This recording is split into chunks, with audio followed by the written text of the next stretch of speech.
Hello, everyone, and welcome to How to Build a Learning Management System in Dittofi with Pronocoders in Dittofi. We have James and Samuel, the co-founders of Dittofi here, and Samuel is going to continue with the backend action. So the first session we focused on the database, and then we started on the backend actions last week, and this week we're going to continue with the backend actions for our learning management system. If you have questions, please don't be shy. Go ahead and toss them in the chat, and James and I will try our best to answer them. And then we'll take some questions at the end as well. And stick around, because at the end of all of this, we do have a code for you to start with Dittofi yourself and get in there and have a month to work in Dittofi and learn it for yourself. So thank you so much for being here, James and Samuel. Samuel, I'll turn it over to you. Awesome. So last week, as you said, we went through mainly the kind of back-end related functionality of the app that we're building. And we introduced this concept of CRUD, which stood for create, read, update, and delete, which I said were the four main operations that you want to perform with your data. So you want to create new records in the tables that you've made. You want to be able to read existing data out of tables that you've made. And then you also want to be able to update and delete data from the tables you've made. So for example, we created backend actions to create courses. An instructor will log in and create a course. So that was the create operation. We also created backend actions to read like a list of courses. So someone can log into the platform and see a list of courses that have been created. Yeah, I kind of gave the examples then of the create and the read that we did last week. But we didn't really get into was the update and delete operations. So today we're going to look a bit at how you can set up actions to, for example, update existing courses, delete courses, update lessons, delete lessons, and so on. In addition, we're going to be talking about how you set up a kind of multi-tenant app design.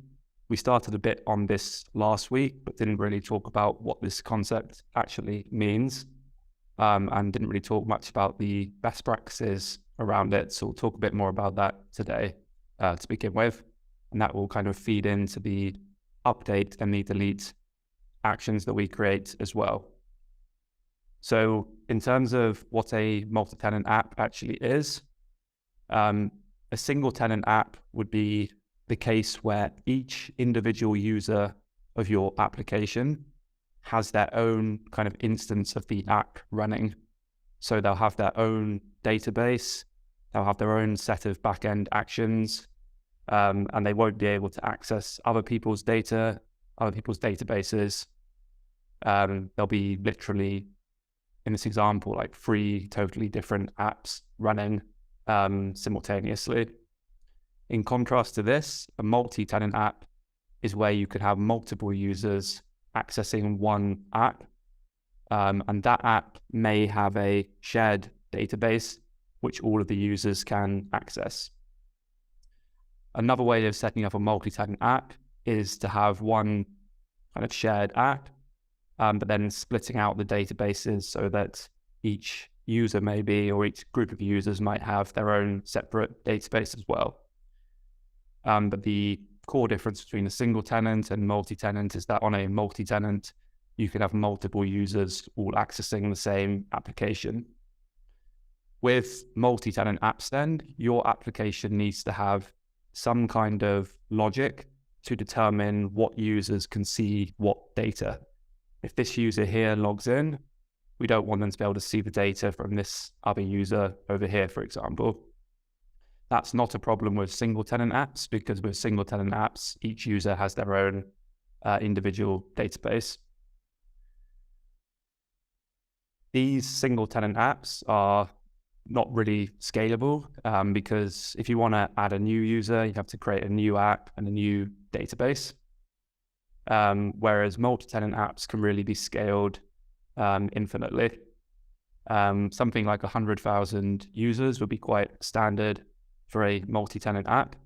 And And at that point, in order to scale your application up, there's some work that could be done basically on this middle application layer here, where you can basically in the background kind of scale up the processes that are actually running your app. If you've got individual databases like this, you can also scale up individual databases. So you can have certain databases that have more power than others, for example. The benefits then of a multi-tenant app are that it's going to be lower cost to run. Rather than having to have a whole new app for every single user, you can have one app running, servicing multiple users. As I said, they're also incredibly scalable, actually infinitely scalable if you set them up correctly. There's a lower cost of maintenance, and then it's easier to onboard new clients. If you think of the case where you've got a new app for every single client, then onboarding a new client means creating a whole new app for them. The negatives might be that if you develop it wrong, then there can be some security risk. So if you do it incorrectly, then maybe one user has the ability to see another user's data, for example. Then resource availability, and also in terms of costing, it can be complicated to work out how much cost is attributed to each individual user of your app. If you have 10 users all using the same app, but one of those users is using it a lot more than others, how can you really tell which user is using it most? That can be a bit complicated to set up, but it's possible as well. Before we get into this, just a couple other points there. Times where you might have single tenant apps might be if you were doing an installed version of your app for a particular customer. So for example, if you were selling your app to a bank, the bank might have certain restrictions around their data where they say, we can't have your app running outside our bank. It can't be in the cloud, it has to be running here. And in those cases, you might have to set up kind of a single tenant app.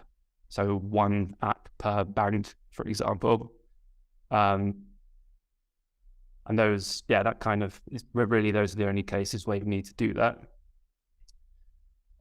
So what we're going to go through today then, as I said, is those update and delete events.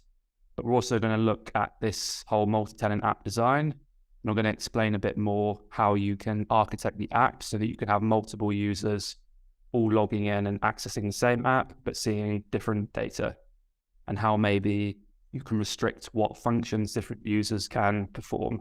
So for example, at the very end of the last session, someone mentioned that we don't want the case where a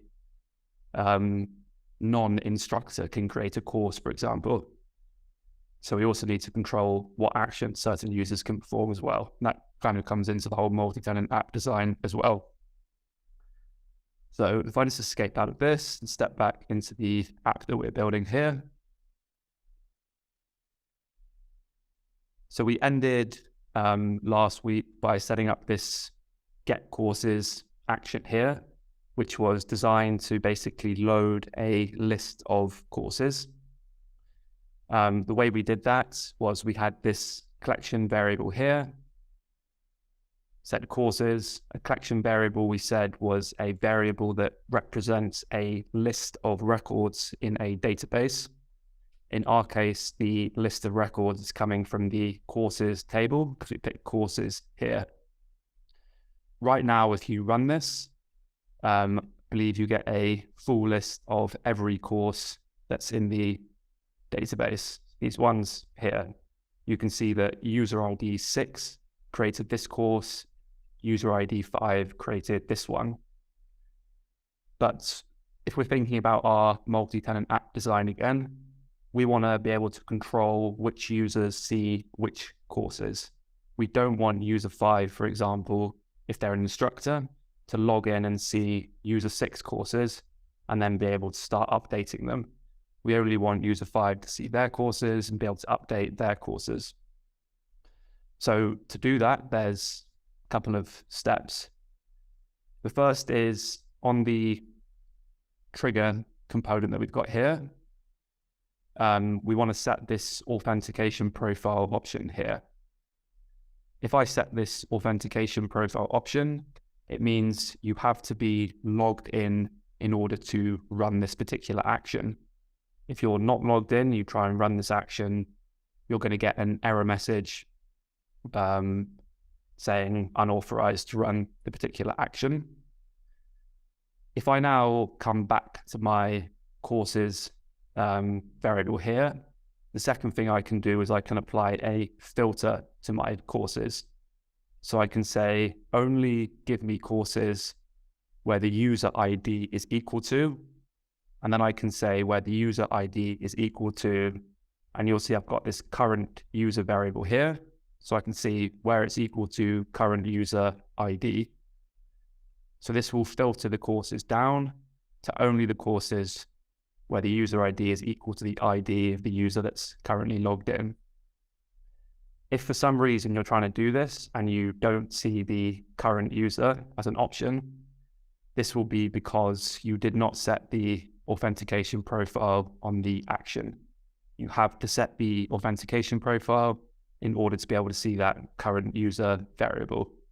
And that's because we need to know that someone's logged in order for that current user to actually exist. So now this is filtered just for this particular user's data. So if we step back into our data schema design, table design that we've got here, you'll see that when we were creating this, on a lot of the tables, we added the user ID to tell us which user was creating which answers, which courses.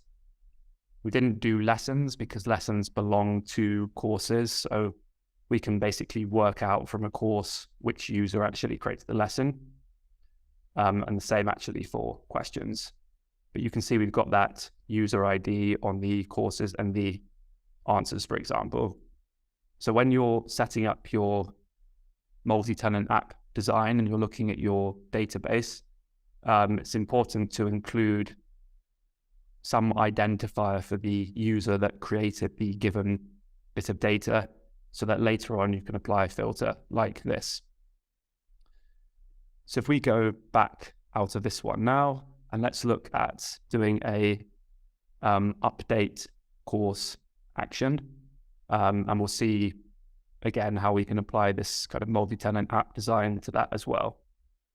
So I'm going to do a new action over here. I'm going to call this update user. As with all the examples so far, the trigger is going to be an endpoint because we want to run this from the front end of our app. And then, as we said last week, every time you have an action, you need to think about what data are you going to pass into that action. In actual fact, actually, rather than doing update user, we're going to do update course to update an existing course. So if we think about the data that we need to pass into this action, if we come back to our table over here, we want to be able to update the name of the course. We probably don't want to be able to update the user ID, as the user ID is the person that created the course in the first place. So we only really need to pass it the name. So let's start off by going to our variable section here. I'm doing name. And then the other bit of information we want to say is which one of these courses do we actually want to update. And to do this, I would pass the ID of the course. So I can say I want to update course ID 3 or course ID 2, for example. So I'll add another variable here, which could be a number variable, and we can call this course ID.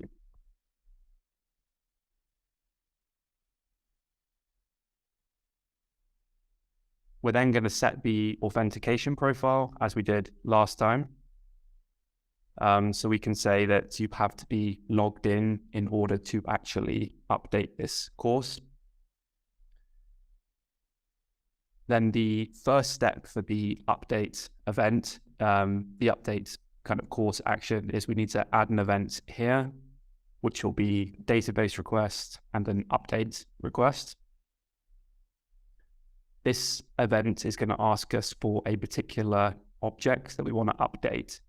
So this object represents the individual row of data that we want to update. So I want to update this row of data, for example, and change the name, or maybe I want to update this row and change the name for this row. So to get the object, what you need to do is you need to create a variable, which will be of kind model. You can call this something like course to update. This will be the course that we're going to update. Or we could call it, let's say, course row to update. Make that really clear what we're doing here. Then it says which model, which table are we going to be updating. So I can pick the courses table.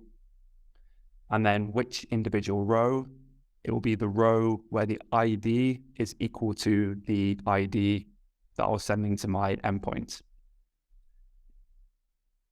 So now we have the individual row that we want to update. I can put this in here. And where it says choose a field, I can say I want to update the name field, and I want to set the name equal to the name that I'm passing to my action. It's one of the inputs to the action. So one thing that is slightly wrong with this action now is any logged in user could come in now and update a particular course. There is nowhere where we've specified that only the current logged in user can update this course.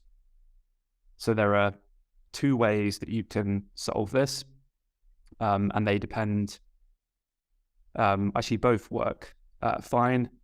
But one way you can control a bit more the errors that are going to be returned if a unauthorized user tries to access the course. So the first way is when I looked up the row that I wanted to update, I could add another filter here, and I could say, and where user ID equals, and then I can pick the current user ID. So now this will only successfully get a course if the current user is the owner of that course. If the current user isn't, and there's no course found, this will return a generic error message saying something like no course. This is one acceptable way of making sure that only the current user can update their courses. If you need to be more specific and control the actual error that's returned, what you can also do is I can do add event above here, and I can use this return event here. What this return event lets you do is it lets you, and we saw a bit of this last week, but this lets you exit an action early based on some condition. So I can say I want to exit this action if the current user ID is not equal to the user ID on the course that I'm updating. If I do it this way, you'll see I have access to these additional options here, where I can specify a message to get returned from the action, and I can also specify a code to get returned. So the code, if you remember when we run these actions, we get a 200 code if they run successfully. So I can give a separate code. Traditionally, you would use the code 401 or 403 to tell the person running this that they're unauthorized to actually use it. So what I might do is if I go to this tab down here, I can go to the global variables, which we haven't looked at too much yet either.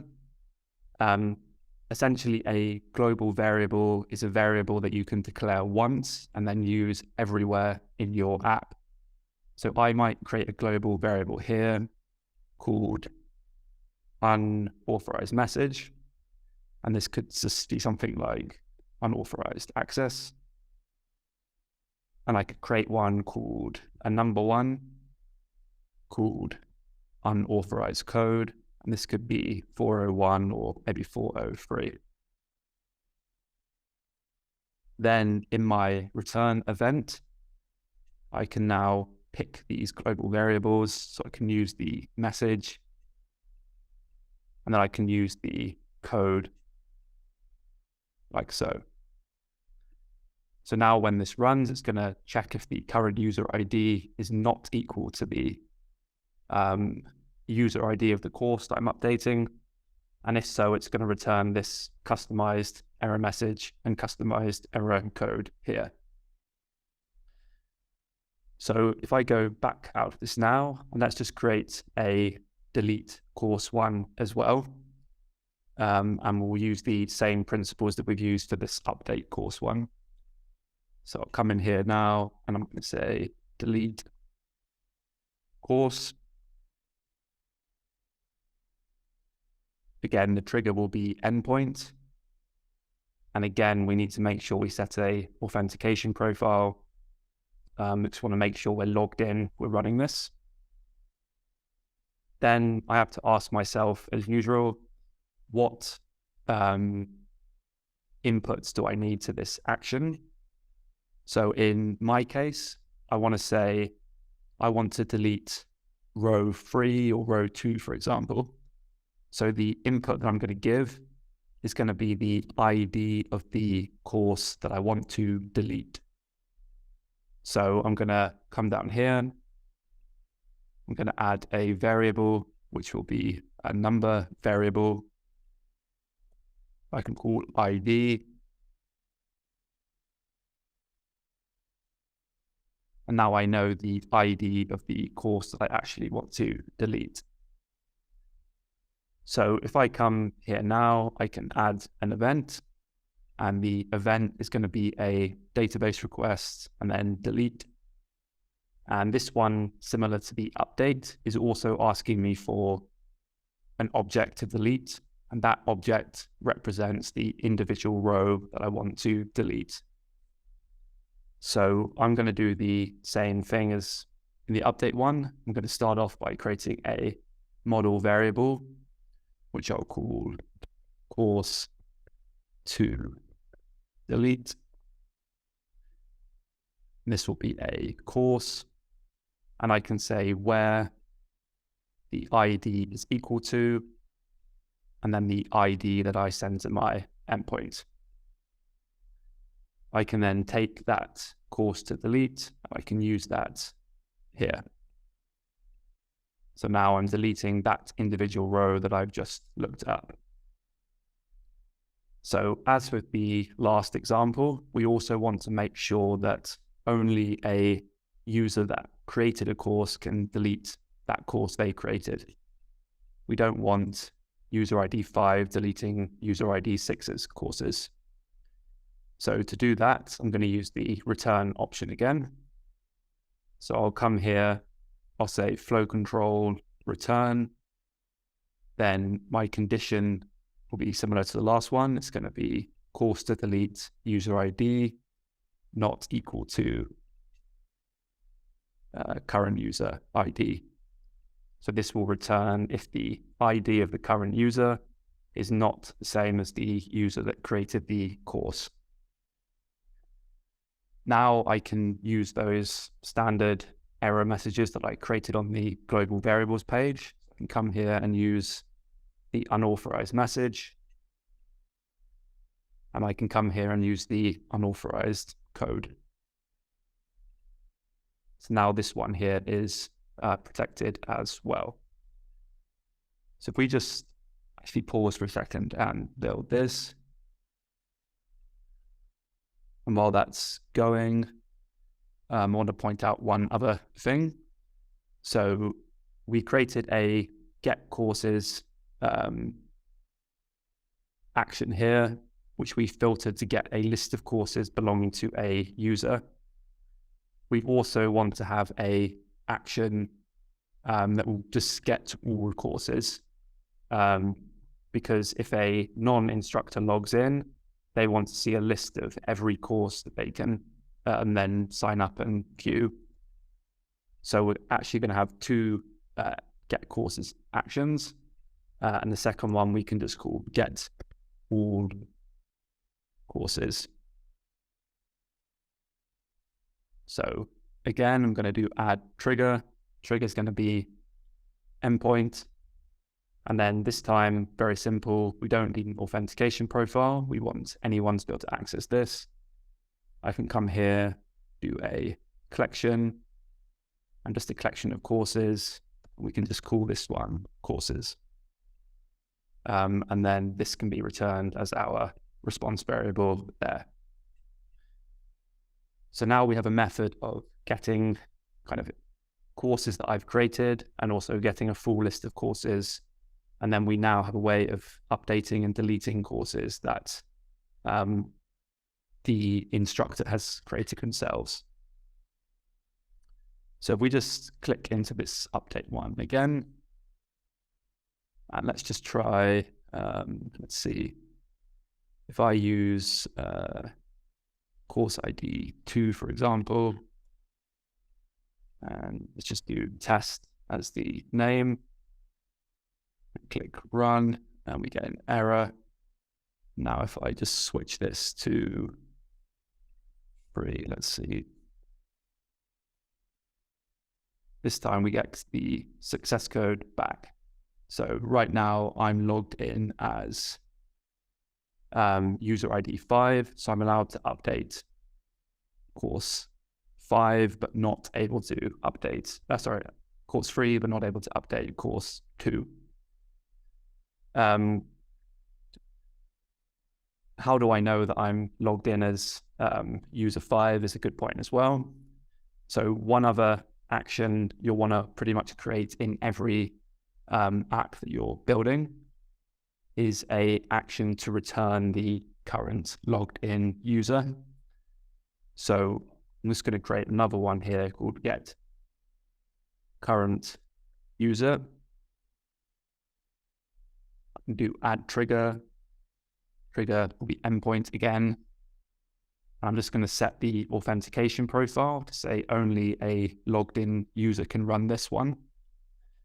And if I now look in my response variable list, you'll see I have access to that current user because I've set the authentication profile. So if we create this one here as well, then we can run this to actually get the user that's currently logged into the app as well.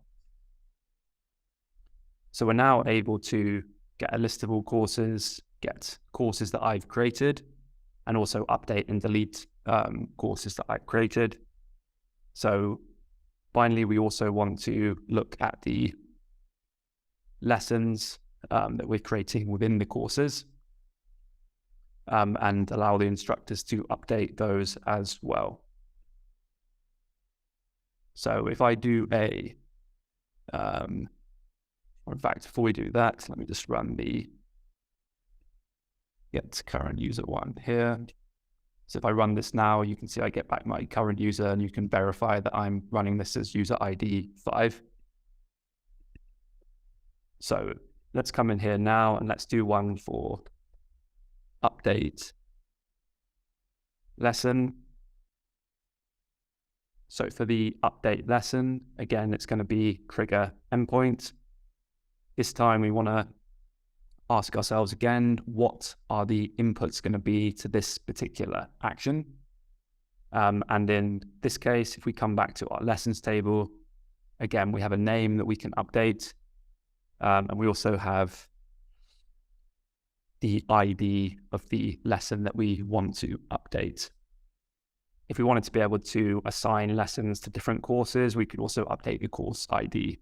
But I think in our case, we don't want that. So I'm just going to pass in the name and the ID. So I'll start off, I'll go down to my query variable section. I'll add name. And then I'll add, let's say, lesson ID.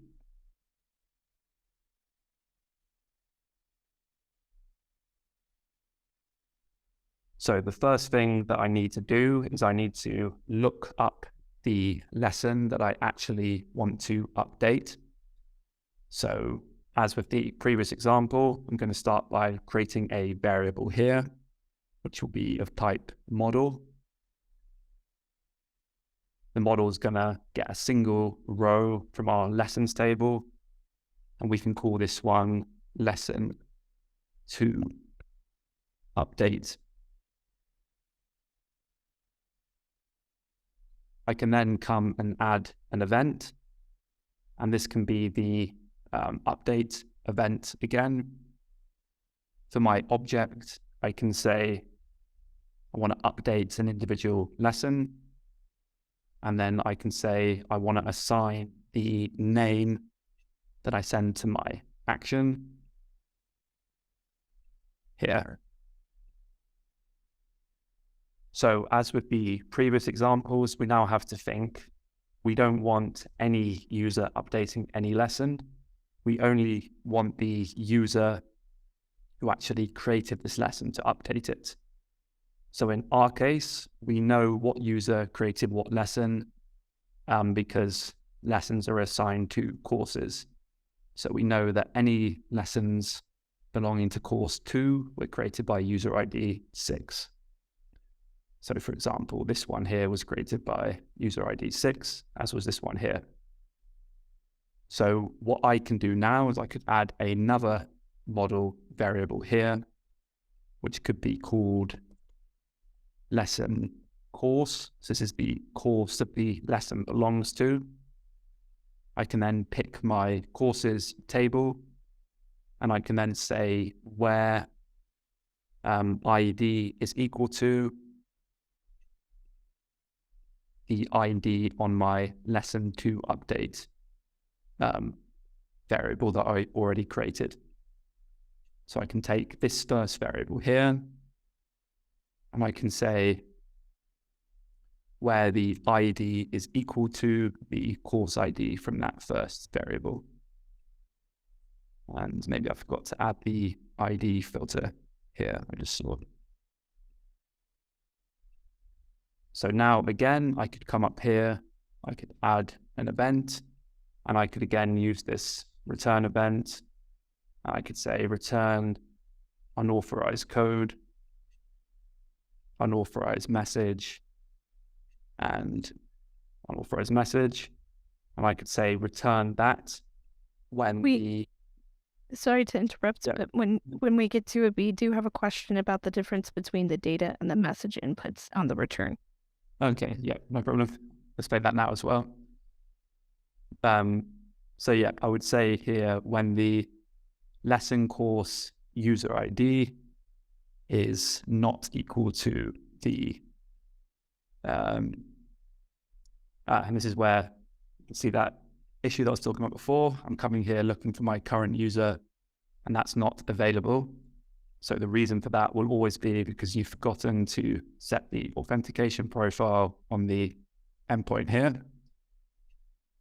So I just come back, get my return one up. And before we add that in, to answer that question, if there's a error thrown from your action, then the data and the message will actually be exactly the same. What you can also do though is if you set the status code here to 200 rather than something like 401, that will mean that we're returning successfully out of this action. And in that case, you can set the data property as something different. And that data property will then be able to return, for example, like a list of records. I can give you an example, actually. If I go to my, let's say, get all courses, that will return something like this under the data section here. Whereas the message will return just a single text string, which could be something like error or success. So just a message describing what's happened, whereas the data could be like a full list of data that you're returning. In these examples we're doing here, we don't really need to worry about the data one. because we're just going to be returning errors. So the only thing we're interested in is the error message, really. Thank you. So let's just go back to this one again, and let's come back to our return event. And let's say return when the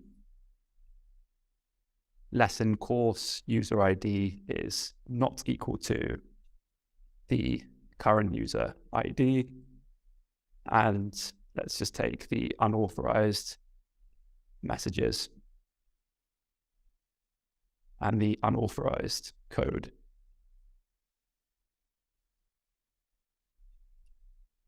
And now we've got the update one in there. Let's now create the delete one as well. So I'll do a new action here. I'll call this one delete lesson. Again, first question is, what inputs do I want to this? So in our case, I want the lesson that I'm deleting. So I could do add trigger. It's going to be an endpoint. And then again, I can just pass the ID as the only input. And this will be the ID of the lesson that I want to delete. Then I can add an event.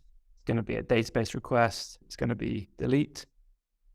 It's going to ask us for the object again, which is going to be the individual row that I want to delete. So to get that, I'm going to come here, add variable, model. I'll create one here called lesson to delete. And then the model or the table is going to be the lessons. And I want to say where ID is equal to. That's going to be the ID that I'm sending to my action. I can then take that model here and I can use that and say I'm going to delete that particular model. So that particular row of data from the lessons table. As with the previous example, we could then come here and add another model. So get another row of data. This one can be from the courses table, and we can say where ID is equal to, and it can be the course ID of the lesson that we're deleting. So we're now looking up the course that the lesson belongs to. So let's call this one lesson course, same as last time. Let's make sure that we've set an authentication profile so that you need to be logged in to run this. And then let's come and add that same return event above here. So I can do flow control return. I can say return when lesson course user ID is not equal to the ID of the current user. I can then say we're going to return the unauthorized code and then the unauthorized messages. Hopefully you can see now why it was a sensible idea to create these as global variables, because we're reusing these across all of our different actions. So if I decided now that actually I don't want to use 401 as my code, I want to use 403, I could just come here and switch it once rather than going through and changing the variables in every single action. So if you're using kind of static variables that are getting shared across lots of different actions, then that's the main use case for the global variables here. So let's just quickly check. We've got options to delete and update lessons, and also options to create a lesson and then get to all lessons belonging to a particular course. Then on our courses, we've got option to get courses, get all courses, update and delete. So we're kind of covered on the courses and the lessons. And then we've also done our kind of sign up flow for the users. So I think the points we'll have to fill in will be, haven't really added the CRUD operations for the answers and the questions. So let's put a couple of those in now, and then finish those off along with the next session as well. So for the questions one here, this will be a question that an instructor creates for a given lesson. So instructors can add a list of questions to their lessons. So let's do new action here. This one can be called, this could be called create question. Or in fact, do we have create question already? Oh, we do. Okay, so we can just do delete question.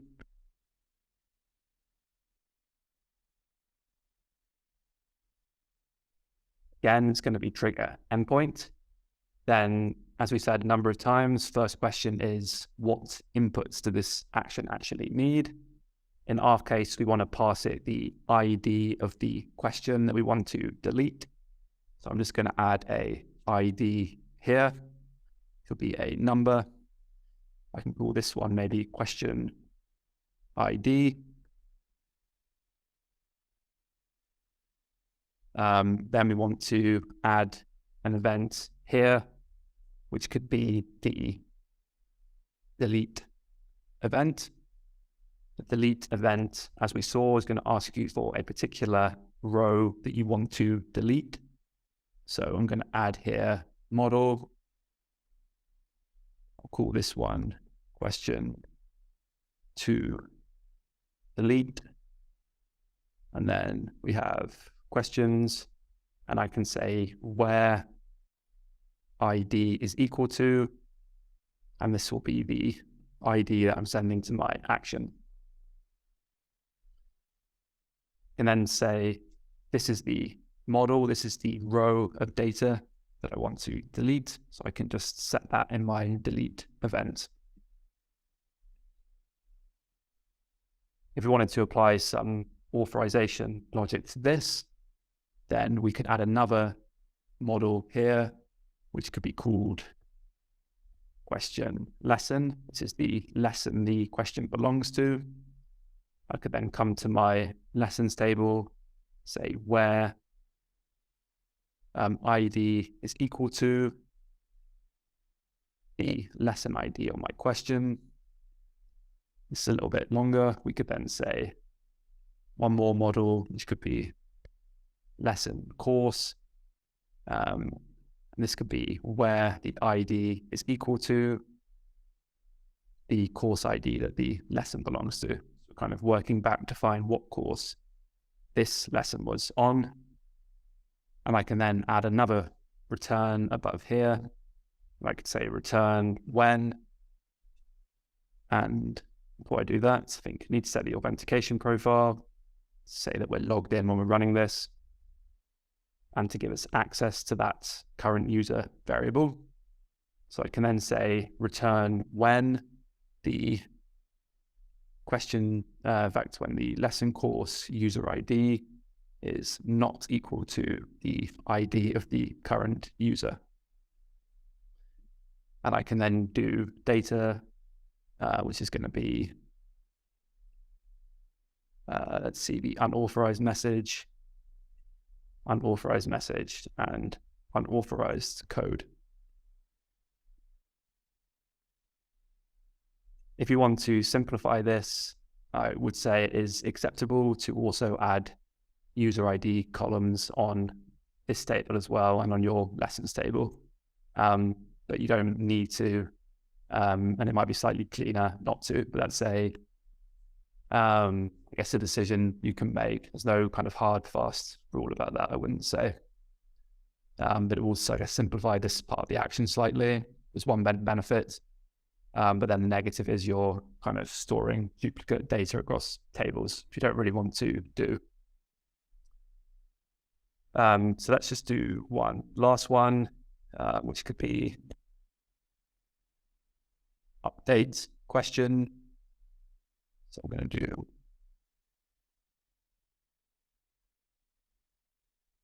add trigger again. I'm going to ask myself what inputs I want to give to this action.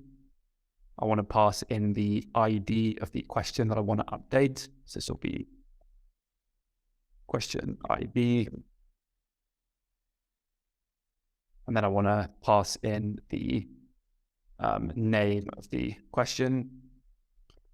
Or in fact, do we call this name or can we call it question? So I want to pass in the actual question.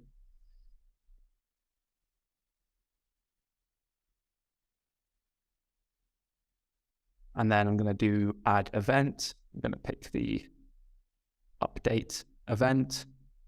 I'm going to start off by looking up the question that I want to update. So let's do question to update as the name. And then let's pick questions and say where ID is equal to, and then the question ID that we're sending to our action here.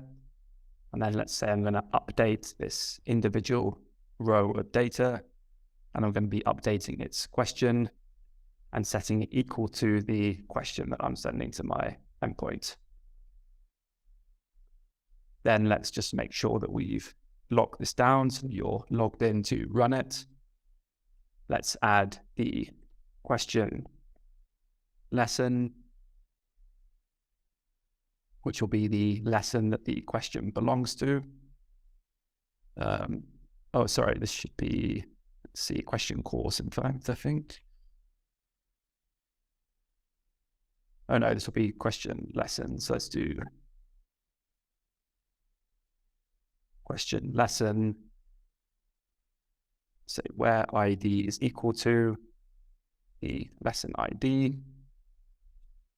And then let's do course. Or let's do lesson course to keep this consistent. And we'll say where the ID is equal to, and this will be the question lesson course ID. So that way we can now come in here and add this same return event and say return when the user ID on our course is not equal to the ID of the current user. And again, we can just return our unauthorized code, our unauthorized message, and the message again here. So that now means we have all the operations for the lesson, questions, courses, and users all built out there. So for next week, if I just bring this up again here, we're going to start putting in the front-end screens and basically showing you how you can connect to those back-end actions that we've created there. So how you can have it so that your front-end, your custom front-end that you're building can actually run those create and update courses, for example. But for now, take any other questions in the last 5 minutes. Thank you so much, Samuel. We have just a few questions that came in over the course of everything.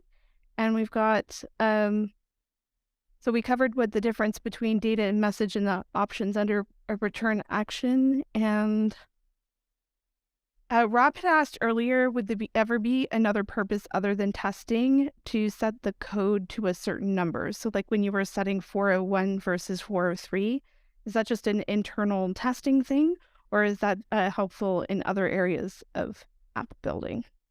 Yeah, so probably I can Google this, but typically when you're building APIs, there's we've got a cheat sheet here. There's a typical set of codes that you actually use, meaning different things. So I think this one here shows you quite well. You've got like a 200 code, which means everything went well. If I scroll down a bit, you'll see we've got this 401, like unauthorized one that I was using. I said you could also use 403, which means something's like forbidden. 404 means that something's not found. So these different codes do actually have specific meanings. When you're building an app on our platform, if you build the front end on the platform as well, then you can use these different status codes to basically handle the different errors on the front end. So for example, if someone does something that's unauthorized, you want to show a specific error message to them, we can use this 401 code to know what the error is that we ought to show. If you're building just a backend API like this, and you're not even building a front end for it, which some people do, if you want to just build an API and expose it to the world, then at that point, you want to get your status codes correct if you want to actually kind of commercialize that API, because it's certain things certain people will expect. But otherwise, if you're just using our platform and building your own front end, then you can kind of pick certain codes and use them to handle your errors. And if they're not 100% correct and in accordance with like best practices, it doesn't really matter that much. Hopefully that answers that. Yep, I think that was great. And then everyone's saying thank you for answering the questions. Another great session, Samuel. Thank you so much. And I'm going to invite James to unmute if he wanted to say anything. But I was just noticing that I think there's one more question from Baraka as well. Okay. I have noticed Samuel uses a label name different from the column name you wanted to update, but I thought we should be using the same column name as in the database, or does it depend on the request method? So you mean, for example, if I'm doing update course, I was using like course ID rather than ID here, for example. I'd say it's really, at this point, it's down to your own kind of conventions of what you do best. So you want to make this as kind of readable as possible for the next person. I would say using ID here like that is also perfectly acceptable. But in my case, I decided to use course ID just to be a bit more explicit that I'm, updating a course. But actually, either would be fine. What would be bad is if you use something entirely different here. Like, I can't think of something, but, well, anything other than ID or course ID, really. But yeah, it's true. In general, we should probably try and keep these as similar as possible between the two. All right. Baraka said that makes sense. All right. Thank you, everybody, so much for attending. We're going to go ahead and wrap up today's session, and we'll be back next week. We're putting all of these pieces together in our front end and making sure we can make these actions happen from the front end. So thank you so much, everyone. We'll see you next time.